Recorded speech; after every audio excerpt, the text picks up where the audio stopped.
Class 12 এর সংস্কৃত প্রশ্নপত্র 2025।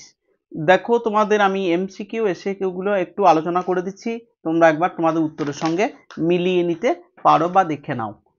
দেখো 1 নাম্বার গদ্যাংশ থেকে আর্যভট্ট বনাম গদ্যাংশটি নলচম্পুর কোন উচ্ছ্বাসের অন্তর্গত? এইটা হচ্ছে নলচম্পুর প্রথম উচ্ছ্বাসের অন্তর্গত। দেখো স্ফোট প্রবাদ কোন শাস্ত্রের অন্তর্গত? স্ফোট প্রবাদ বৈয়াকরণেষু, বৈয়াকরণ মানে ব্যাকরণ শাস্ত্রের অন্তর্গত। অলি পর্বার ভাইয়ের নাম কি? অলি পর্বার ভাইয়ের নাম হচ্ছে কশ্যপ। কশ্যপ হচ্ছে অলি পর্বার ভাইয়ের নাম। ঠিক আছে, বেশ। তারপরে দেখো বিংশতি মানে 20, দয়ম শব্দটির অর্থ কি? বিংশতি দয় মানে 220, 220 শব্দের অর্থ হচ্ছে 40টি। বেশ। তারপরে দেখো শ্রীকৃষ্ণ কাকে উপদেশ দিয়েছিলেন? ভগবান শ্রীকৃষ্ণ অর্জুনকে উপদেশ দিয়েছিলেন। ত্রিলোকে কার কোনো কর্তব্য কর্ম নেই? ত্রিলোকে ভগবান শ্রীকৃষ্ণের কোনো কর্তব্য কর্ম নেই, তবুও তিনি অনবরত আমাদের মঙ্গলের জন্য কর্তব্য করে যাচ্ছেন, কর্ম করে যাচ্ছেন, চন্দ্র সূর্য উত্তোলন করছেন। পাহি মাং পাহি কৃপাময়ী মাম জ্ঞানম।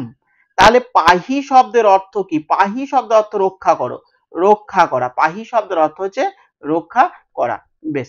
তারপরে দেখো কোন পদটি গঙ্গার সম্বোধন হয়? ত্রিভুবন তারিণী বটে, তরল তরঙ্গে বটে, সুরেশ্বরী বটে, তাহলে মুন্ডমালিনী নয়, মুন্ডমালিনী মা কালীর নাম। তারপরে দেখো বাসন্তিক স্বপ্নম এর মূল নাটক কি? এর মূল নাটকের নাম হচ্ছে এ মিডসামার নাইটস ড্রিম। বেশ। তারপরে দেখো, তারপরে হচ্ছে বিজয়তম অস্মাকম অবনিপ। অবনিপ মানে হচ্ছে রাজা। এখানে বলেছে কে বলেছে? আচ্ছা, এই কথাটি কে বলেছে? কথাটি ইন্দু শর্মা। ইন্দু শর্মা বলেছে কথাটা, ইন্দু শর্মা। হ্যাঁ, ইন্দু শর্মা বলেছেন। ঠিক আছে, ইন্দু শর্মা বলেছেন। তারপরে দেখো বসন্ত কে? বসন্ত হলেন, বসন্ত হলেন কনকলেখার প্রেমিকা, চন্দ্রলেখার প্রেমিকা, কৌমুদীর প্রেমিকা হচ্ছেন বসন্ত। কৌমুদীর প্রেমিক হচ্ছে বসন্ত। নাটকের শেষে নেপথ্যে কি শোনা গিয়েছিল? নাটকের শেষে নেপথ্যে মৃদঙ্গ ধ্বনি শোনা গিয়েছিল। ঠিক আছে। তারপরে দেখো গীত গোবিন্দম হলো কি? গীত গোবিন্দম হলো একটি গীতিকাব্য। মেঘদূত আর গীত গোবিন্দ দুটো গীতিকাব্য। চরক সংহিতা গ্রন্থের বর্ণনীয় বিষয় কি? চরক সংহিতা গ্রন্থের বর্ণনীয় বিষয় হচ্ছে চিকিৎসা বিজ্ঞান। তারপরে দেখো 10 গীতিকা সূত্রের লেখকে, 10 গীতিকা সূত্রের লেখক হচ্ছে আর্যভট্ট। 10 গীতিকা সূত্রের লেখক। ঠিক আছে, আর্যভট্ট 10 গীতিকা সূত্রের লেখক। তারপরে দেখো আমরা চলে এসেছি এসএকিউতে চলে এলাম। আর সংক্ষেপে আমি বলবো এসএকিউ গুলো একটু দেখে নাও, তোমরা গুছিয়ে লিখেছো নিশ্চয়। আর্যাবর্তের মানুষ কাকে উপহাস করে? আর্যাবর্তের মানুষ স্বর্গবাসী দেবতাদের উপহাস করে। বনগত গুহা পাঠ্যাংশ থেকে অর্শের দুটি প্রতিশব্দ লেখো। অর্শ, হয়, তুরগ, সপ্তয়। হ্যাঁ। তারপর দেখো সংবৃত্তম শব্দটির অর্থ কি? সংবৃত্তম শব্দটির অর্থ বন্ধ করা। ঠিক আছে। তারপরে দেখো বা বন্ধ হয়ে গেল এরকম। আর্যাবর্তের শিক্ষা ব্যবস্থা ছিল গুরুকুল কেন্দ্রিক। ঠিক আছে। কর্মেন্দ্রিয় কয়টি ও কি কি? কর্মেন্দ্রিয় 5টি।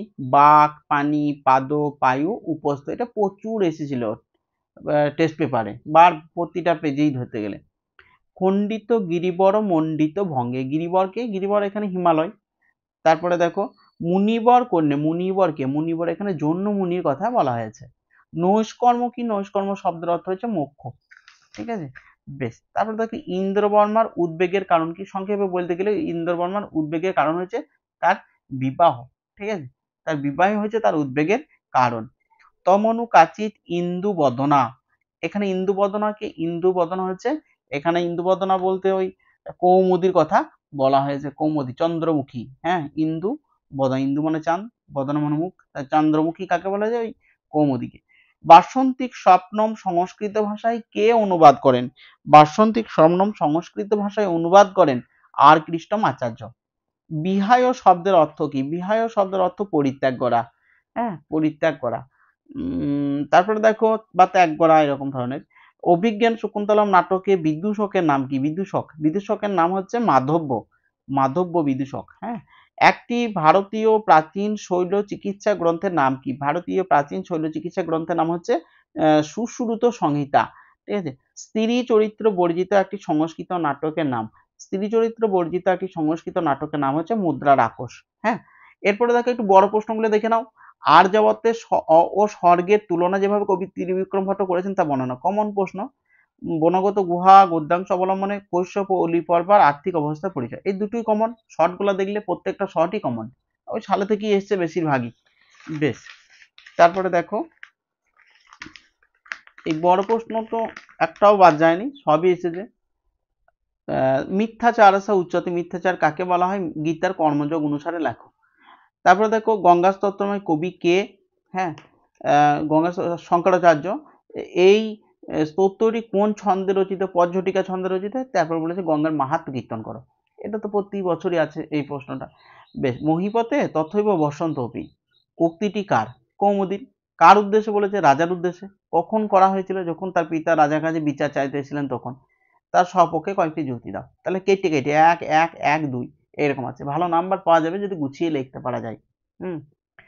কনকলেখার সাথে বিবাহ প্রসঙ্গে রাজা ইন্দ্রবর্মার কথোপকথন সংক্ষেপে লেখো। এটাও কমন প্রশ্ন। নাট্যাংশ থেকে যে কোনো একটা লিখতে বলেছে, দুটোই সহজ। গদ্যাংশ থেকেও সহজ, পদ্যাংশ থেকেও সহজ। এবার দেখো সাহিত্যের ইতিহাস, এই দুটোই কমন। হ্যাঁ, এটা আর্যভট্ট সম্পর্কে লিখে দিলে হবে। গণিত চর্চা আর জ্যোতির্বিদ্যা সম্পর্কে আর্যভট্টের অবদান। আর দেখো এটা বলা হয়েছে স্বপ্ন বাস্তবতা ভাসে। হ্যাঁ, এই দুটো তো খুবই গুরুত্বপূর্ণ ছিলই এবছর। বেশ, এরপরে দেখো মমমতি রাস্তাং তব পদ কমলে, এটা কমন। ন চ সন্ন্যাসনা দেব সিদ্ধিং সম্বন্ধে, এটা দুটো ভাব সম্প্রসারণ এসেছে। বেশ, তারপরে চলে আসছে আমরা ব্যাকরণটা একটু দেখে নেবো। দেখো নিম্নলিখিত পদগুলির কারণ সহ কারক বিভক্তি নির্ণয়, কারণ লিখতে হবে। বেশ, এখানে দেখো মৎস্য জলং বিনা ন জীবতি, এখানে জলং পদে বিনা অবযোগে দ্বিতীয়া বিভক্তি। ভিক্ষু পাদেন খঞ্জ, জেনাঙ্গ বিকার সূত্রানুসারে পাদেন পদে তৃতীয়া বিভক্তি হয়েছে। দুগ্ধস্য পানং শিশুনা, দুগ্ধস্য পদে কর্মে ষষ্ঠী বিভক্তি হয়েছে। কর্তৃ কর্মণ কীর্তি বহুলম, এই সূত্র। বেশ, তারপরে দেখো মজ্জং রসগোলকং রোচতে, রুচ্চোত্থানাং রোচতে আছে মানে রুচ্চোত্থানাং প্রিয়মান সূত্র অনুসারে মজ্জং পদে সম্প্রদান কারকে চতুর্থী বিভক্তি হয়েছে। তারপরে দেখো নিপো রাজধানী অধিবসতি, অধিবসতি আছে মানে অধিসিংস্থাসাং কর্মের সূত্রানুসারে ও রাজধানী পদে কর্মকারকে দ্বিতীয় বিভক্তি হয়েছে। বেশ, তারপরে দেখো যথাবিধি বিধিম অতিক্রম বিধিম অনতিক্রম অবৈভাব সমাস। হ্যাঁ, মহারাজা মহারাজা যশ উপবাদ তৎপুরুষ। তারপরে দেখো গৃহস্থ গৃহে স্থিত কর্মধারয় সমাস। হ্যাঁ, বেশ, এরপরে দেখো আচার্য আচার্যানি, আচার্যা মানে হচ্ছে আচার্য মানে অধ্যাপিকা, অধ্যাপিকা। আর আচার্যানি মানে অধ্যাপকের স্ত্রী হচ্ছে আচার্যানি। তাহলে এটা আচার্যা মানে মহিলা টিচার, হ্যাঁ মানে অধ্যাপিকা। আর আচার্যানি মানে হচ্ছে টিচারের বউ মানে আচার্যানি। হ্যাঁ, বেশ, আচার্যের স্ত্রী। বাক্যম আর বাচ্যম, বাক্য মানে হচ্ছে পদ সমষ্টি। হ্যাঁ, যেমন এইটা একটা বাক্য, ধরো ধরো এটা একটা বাক্য, ঠিক আছে? তো এটা হচ্ছে বাক্য। আর বাচ্যম মানে হচ্ছে বলা উচিত, বলার যোগ্য, এরকম। উচ্চরতি মানে উপরে ওঠে, ধূম উচ্চরতি। আর উচ্চরতে মানে হচ্ছে লঙ্ঘন করে, শীর্ষ গুরুবাক্যম ন লঙ্ঘতে ন উচ্চরতে। তারপরে দেখো এক কথায় প্রকাশ, তিনটি বলেছে, পাঁচটাই তোমাদের সবকটাই তো কমন ব্যাকরণ। শব্দং করতি শব্দায়তে, শিব শিব দেবতা ঐশ্য শৈব, রাবণস্য অপত্যং পুমান রাবণী, দৌ বা ত্রয় বা দিত্রা, অন্যস্মিন অহনি অন্যেদু। বেশ, এরপর দেখো গুরুযুক্ত ইয়সুন গরিয়স, রাজনযুক্ত ইপ রাজ্ঞী, রূপযুক্ত মতুপ রূপবৎ, ভৃগুযুক্ত অন ভার্গব, উচ্চযুক্ত তমব উচ্চতম। ব্যাস, ক্লিয়ার হয়ে গেল, ব্যাকরণ কমপ্লিট। এরপর চলে এলাম ভাষা থেকে। কেন্তুম শতম কি? উদাহরণ সহ এদের পরিচয় দাও। কমন প্রশ্ন এটা। ভারতীয় আর্য ভাষার বিভিন্ন স্তর, হ্যাঁ তিনটি স্তর আছে, প্রাচীন ভারতীয় আর্য, মধ্য ভারতীয় আর্য, নব্য ভারতীয় আর্য, এই তিনটি স্তর সম্পর্কে ভালোভাবে আলোচনা। বেশ, তারপরে দেখো এই দুটো অনুবাদ এসছে, এই দুটো অনুবাদও কিন্তু কমন। হ্যাঁ, তো দেখো কমন বলতে এই টাটকা সাল থেকে নাই, কিন্তু কয়েক বছর আগে কিন্তু এগুলো এসেছিল। চম্পক নগরীতে অনেক পরিব্রাজকের বাস ছিল। তাহলে কি বলা যাবে? চম্পক নগর জাম বহব পরিব্রাজক অবসত। হ্যাঁ, সেখানে চূড়াকর্ণ নামে এক পরিব্রাজক বাস করত। তত্র চূড়াকর্ণ ইতি পরিব্রাজক বসতি স্ম। একদিন তার প্রিয় বন্ধু বিনাকর্ণ, একদা তস্য প্রিয় বন্ধু বিনাকর্ণ তার সাথে সাক্ষাৎ করতে এলো, তার সাথে সাক্ষাৎ করতে এলো। তাহলে এটা এরকম বলা যেতে পারে, একদা তস্য প্রিয় বন্ধু বিনাকর্ণ তেন সহ মিলিতা অভবন। হ্যাঁ, মিলিত হতে এসেছিল। বেশ, তারপরেরটা দেখে নাও একবার। এটাও তোমাদের অনেক ইংরাজিতেও এইরকম আসে, যেটা মাধ্যমিকে। কোনো এক রাজার নিত্য অঙ্গ পরিচর্যাকারী অতি ভক্তিপরায়ণ ও বিশ্বাসভাজন এক বান্দর ছিল। তাহলে কোনো এক রাজার, মানে এটা এরকম বলা যেতে পারে, কস্যচিৎ রাজ্ঞ নিত্য অঙ্গ পরিচর্যাকারী বা নিত্য অঙ্গ সেবক অতি ভক্তিপরায়ণ বিশ্বাসভাজন চ এক বানর আসিত।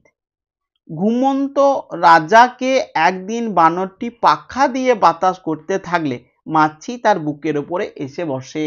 তাহলে দেখো এরকম বলা যেতে পারে, একদা বানর নিদ্রালুবী রাজানম বা নিরিপতিম হাত পাখা মানে ব্যজনেন বাতাস, বাতাসটাকে কি বলা যায়, বায়ুং, বায়ুং কুরবান একো মাছি মানে মক্ষিকা তস্য মানে তার বুকের ওপরে, বুকের ওপরে মানে বক্ষস্থলোপরি বসে মানে উপবিষ্টা।